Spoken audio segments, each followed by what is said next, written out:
எது எங்கெங்க பெண்கள் மேல திரிக்கிற? நான் பெண் போக கூடாதுன்னு சொன்னேன்னா ஆணுமே போக கூடாதுங்க, யாருமே போக கூடாதுங்க. இது சிங்கப்பூர் கிடையாது.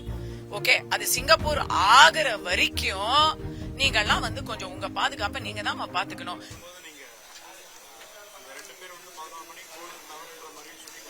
ஆமாங்க.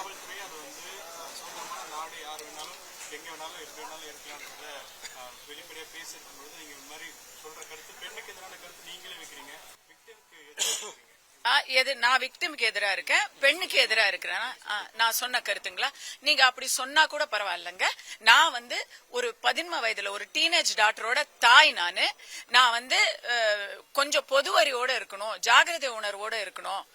வேலை கெட்ட வேலையில ஊர் சுத்தக்கூடாது அப்படின்னு, அது எந்த காரணத்துக்காக வேணா இருக்கட்டும், அது வியாபார நோக்கமா இருக்கட்டும், இல்ல அமர காதலா இருக்கட்டும், என்ன கன்றாவியா வேணா இருக்கட்டும், அவங்க வந்து ராத்திரியில தேவையில்லாத இடத்துக்கெல்லாம் போறது.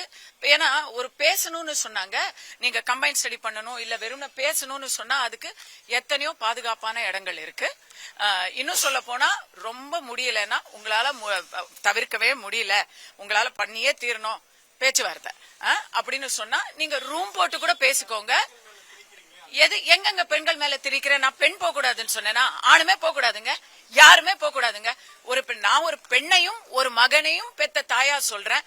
அப்படிலாம் நம்ம இன்னைக்கு நாட்டுல பாதுகாப்பு இல்ல. இது சிங்கப்பூர் கிடையாது.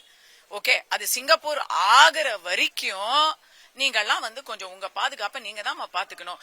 எத்தனையோ பெற்றோர்கள் அங்க வந்து வாயை கட்டி வயிற்ற கட்டி எத்தனை கனவுகளோட உங்களை படிக்க அனுப்புறாங்க. படிக்க போ அப்படின்னு சொன்னா நீங்க வந்து பண்றது என்ன? அது வந்து நீங்க வந்து அது பெண்ணியத்துக்கு எதிராக அப்படின்னு சொன்னா அந்த பெண்ணியமே வேணாங்க. அப்படி எல்லாம் சொன்னா எனக்கு அந்த பெண்ணியம் அதுக்கு பேர் பெண்ணியம். உங்களுக்கு சுதந்திரம் தானே, சுதந்திரத்தை நீங்க இந்தியா வேர்ல்ட் கப் ஜெயிச்சிருக்கிறாங்க அந்த மாதிரி காட்டுங்க.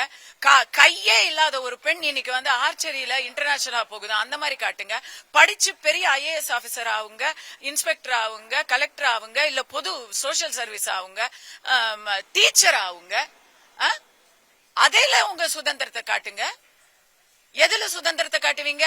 நடராத்திரி போய் யாரோடைய கார்ல உட்கார்ந்து இருக்கிறது இல்லையா? சாரிங்க, அதுக்கு வந்து என்ன நீங்க என்ன வேணா பேசிக்கோங்க, பரவாயில்ல.